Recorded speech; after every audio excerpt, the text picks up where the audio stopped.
Noodles factory blast कांड में मंगलवार को जहानाबाद के पूर्व सांसद डॉक्टर अरुण कुमार टीम के साथ पहुंचे।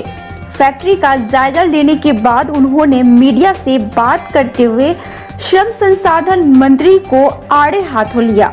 उन्होंने कहा कि विभाग ने फर्जी जांच कर एनओसी दिया होगा, स्थल निरीक्षण नहीं किया होगा, कागज पर ही जांच कर एनओसी दिया गया होगा, इसलिए इतना बड़ा हादसा हुआ।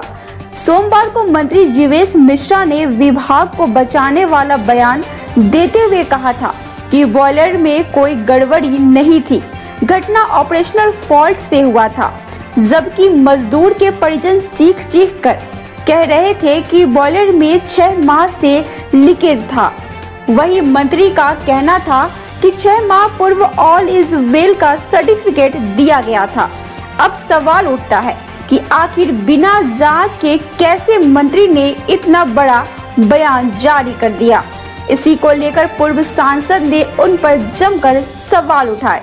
कहा कि मृतकों के आश्रितों को 50-50 लाख और घायलों को 25-25 लाख मुआवजा दिया जाए। करने आप आए हैं, घटना के बाद क्या कुछ कहेंगे, हालात देखे क्या कुछ?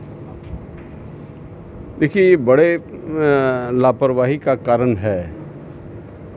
यहाँ लेबर जो काम करते हैं, जो मैकेनिक काम करते हैं, निश्चित तौर से एक बड़ी लापरवाही है।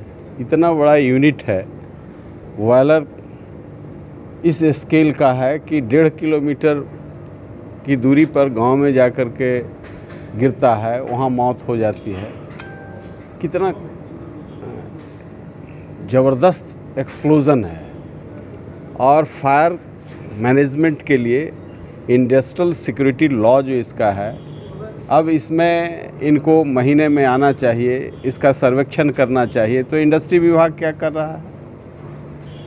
और लोग बतला रहे हैं कि ये बहुत दिन से ख़राब था, जबरन चल रहा था, तो पैसे के लिए लोग जान ले लेते हैं। अब ये देखिए, अग्निशामक यंत्र है, गरीब परिवार के लोग इतना तो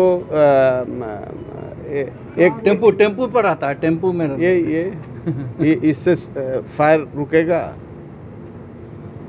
ये देखिए, तो ये मजाक है। अभी मैंने देखा वो ये सरकार के बौद्धिक दिवालियापन का शिकार है। पॉलिटेक्निक कॉलेज इसके अंदर है,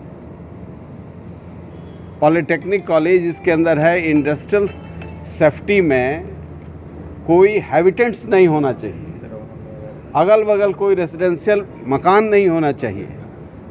और ये सारे नियमों को धज्जी तो सरकार खुद उठा रही है। तो घटना होगा, हॉस्टल है वहाँ, हम सुन करके माथा ठोक लिया। ये किस तरह की अराजकता है? इसलिए इस पर जुडिशियल कमीशन से इसकी जांच कराई जाए। और एक तो यहाँ इंडस्ट्री नहीं है, जो इंडस्ट्री भी है लॉ को ब्रेक करके चला रहा है, कहीं कोई देखने वाला नहीं है। इंडस्ट्री विभाग मरा हुआ है। सेफ्टी मेजर्स लिए जाते तो इस तरह की दुर्घटना नहीं होती।